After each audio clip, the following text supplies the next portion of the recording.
Ei pessoal, estamos em abril, chegou a hora de um documento que é fundamental para a inclusão. Na verdade, já passou da hora, mas é hora de cobrar. Você sabe que documento é esse? É o PEI, Plano de Ensino Individualizado, e hoje o vídeo é para falar sobre isso.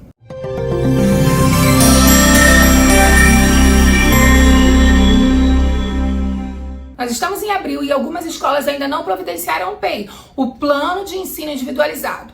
Algumas alegam que existe um prazo maior para elaborar, outras fazem um documento que na verdade não é plano de ensino individualizado, nada mais é do que escrever o que a criança vai aprender. Então nesse vídeo eu quero explicar para você o que é o plano de ensino individualizado e esclarecer uma das maiores dúvidas que eu recebo lá na minha página do Instagram, que é: a família pode ter acesso ao PEI? A família pode participar do processo de elaboração do PEI?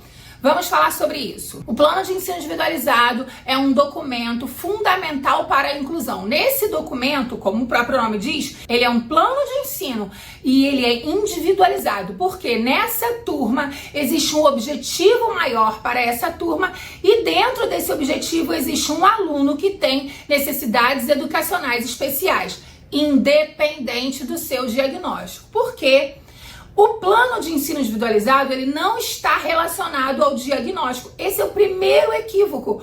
Muitas famílias reclamam disso, fala que a escola já tem pronto o PEI, que é para autismo, o PEI, que é para T21, o PEI, que é para TDAH. Isso não existe, gente. O plano de ensino individualizado, ele é um documento que deve ser elaborado de acordo com as necessidades individuais do aluno, o que ele precisa para aprender.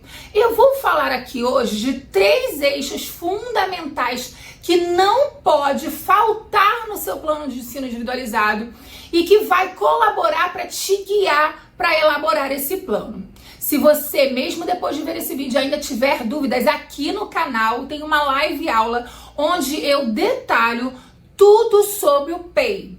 Eu falo das leis e eu falo sobre os tópicos mais importantes. Aqui nesse vídeo eu vou falar de 3 eixos, mas depois você pode ir nesse vídeo completo sobre o PEI, ensinando passo a passo para você elaborar. O primeiro tópico que nós vamos falar aqui é a avaliação. É aí que entra a participação da família e a participação dos terapeutas. Porque, gente, no processo de avaliação para elaborar o PEI, nenhum PEI pode ser elaborado sem antes você avaliar essa criança, sem antes você compreender o que você vai precisar adaptar. É por isso que ele não é feito para diagnóstico. Porque se você pegar o diagnóstico, aí você vai ver ali que crianças com TEA têm esse comportamento, crianças com TDAH têm esse comportamento, e vai acreditar que toda criança tem que responder aquilo. Mas isso não é verdade, justamente pelas diferenças individuais. Então você precisa avaliar. Todas essas 3 grupos, esses 3 grupos vão auxiliar no processo. A família, que é o grupo que mais conhece esse aluno, ela vai trazer informações importantes para você elaborar o plano de ensino individualizado. Você não deve ignorar o que a família traz e também o que a família deseja. Você precisa alinhar expectativas com essa família para entender o que ela espera da escola e o que você tem a oferecer. E também que ela mostre para você o que a criança sabe, como ela chega na escola naquele ano, o que ela já sabe fazer, quais são seus motivadores. Então, você precisa da família. O outro grupo importante de participação nessa avaliação são os profissionais de terapia. Os profissionais de terapia que auxiliam essa criança, que já atendem essa criança, vão ajudar você a compreender que tipo de habilidades mais requintadas, habilidades do qual ela já avaliou no consultório, elaborou um relatório e esse relatório pode colaborar para o desenvolvimento desse plano de ensino. Então, você não está sozinha, você pode pedir a colaboração desses profissionais. E por último, a escola. E quando eu falo de escola, eu não estou falando só de professor. O professor vai fazer a sua avaliação, porque na sala de aula ela está convivendo com essa criança e tá vendo as coisas acontecerem, mas principalmente coordenadores, o tio da recepção, a tia da sala de lanche, todas essas pessoas já puderam observar e entender que tipo de adaptações serão necessárias para essa criança. E você observou que eu falei que observaram? Porque muitas pessoas acreditam que esse tópico, a avaliação, está relacionada a uma avaliação estruturada, mas não, gente. Avaliar pode sim também ser uma observação. É só você ter uma observação mais criteriosa e comparar o que você vê nas outras crianças que esse aluno ainda não atingiu. Então, por que a tia da sala de lanche também precisa participar? Pode ser que seja necessário adaptar o lanche para essa criança, a oferta da merenda.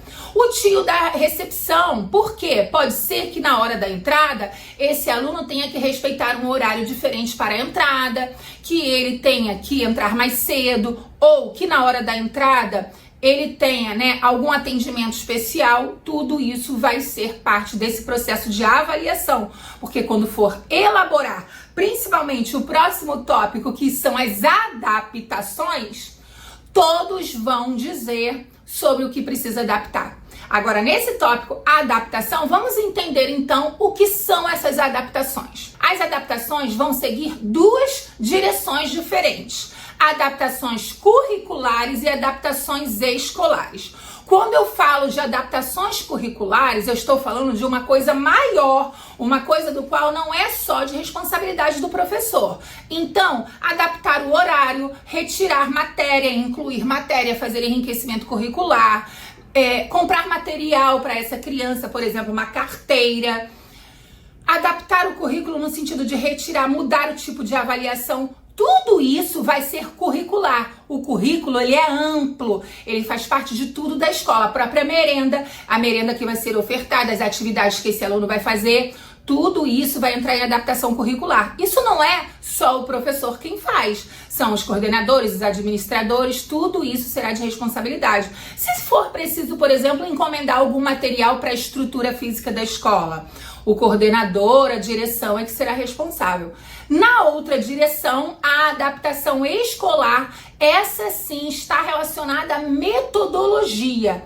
As metodologias, a didática, a forma como o professor vai ofertar esse ensino. Então, pode ser necessário retirar alguma quantidade da matéria. Então, por exemplo, aquele probleminha onde você faz 3 vezes o mesmo problema relacionado àquela matéria, você pode colocar uma vez só.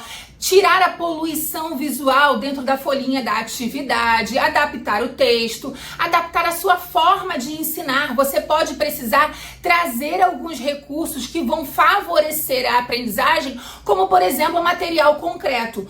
Tudo isso faz parte da sua metodologia didática, ou seja, ela vai na direção da adaptação escolar. E aí, para fazer essas adaptações escolares, essa professora vai ter acesso a essas avaliações, inclusive, que foram feitas por os profissionais de terapia. Esses profissionais já podem colaborar dizendo, por exemplo, o que é, por exemplo, a percepção visual desse aluno em relação à quantidade de estímulos visuais, em relação ao processamento auditivo, como você faz a explicação dos conteúdos, em relação à função executiva, que vai estar relacionado ao funcionamento do dia a dia desse aluno na sala de aula. Então você está entendendo como o item de avaliação, onde as outras pessoas, os outros atores, desses grupos participaram, vão colaborar para o momento final, que são as adaptações, o momento crucial que são as adaptações. E aí, depois de você pensar nas adaptações, porque você já fez a avaliação, é importante pensar também nas metas. No item de metas, você vai precisar pensar sobre o que fazer e como fazer. É nessa hora que você vai pensar se você vai aplicar uma avaliação adaptada, uma prova adaptada para esse aluno, quando será essa prova e como será. Mas também, por exemplo, às vezes a gente tem uma meta muito grande e essa meta não pode ser única. Então, por exemplo, ensinar a alfabetização. Você quer alfabetizar o seu aluno. Essa é uma meta grande, né? Uma meta de longo prazo. Você vai colocar a alfabetização na meta de longo prazo. Mas quais são as metas menores? As metas menores são aquelas metas que você vai atingindo mês a mês. Pode ser ajudar o aluno a permanecer sentado, ajudar o aluno a organizar as tarefas na própria carteira. Dependendo do aluno, ele vai precisar de ajuda nessa organização. Pode ser ensinar princípio alfabético. Então, você lá no final, no longo prazo, você quer a alfabetização. Só que para você atingir o objetivo final, você vai precisar de várias pequenas metas. São essas pequenas metas que dizem respeito a esses prazos e metas que são importantes dentro do PEI. Então, deu para você perceber que o PEI não é só descrever o aluno vai fazer isso, ou seja por semana, ou seja por semestre? Não é isso. É preciso detalhar como será feito. Porque muitas escolas têm comprado o PEI de profissionais que nem conhecem o aluno. Isso também não está correto. O ideal é agir em parceria. Se essa família quer acessar o PEI, quer te ajudar a elaborar o PEI, haja em parceria. A inclusão, ela funciona melhor, a gente vai ter melhores resultados quando todos juntos trabalhar para esse funcionamento. O professor sozinho não vai fazer a inclusão, é preciso a participação de todos, principalmente daqueles que mais conhecem o aluno, que conhece a fundo esse aluno. Então, você já sabe, o plano de ensino individualizado, ele é um documento para ser construído em conjunto. Agora, uma informação muito importante: todas as pessoas podem ter acesso ao PEI, qualquer pessoa. O PEI, ele é um documento público, qualquer pessoa pode ter acesso. Então, se na sua escola o terapeuta pediu para ver o PEI, a família pediu para ter acesso ao PEI, você pode mostrar, porque esse é um documento que diz respeito à forma como esse aluno vai ser ensinado. Então, ele vai colaborar para que todos trabalhem para a inclusão acontecer. E aí, você tinha dúvidas sobre o PEI? Se ainda tem alguma dúvida depois desse vídeo aqui, procura aqui na lista de vídeos que eu tenho a aula onde eu ensino a elaborar o PEI. Eu ensino mais detalhadamente, eu consigo falar um pouquinho mais para você.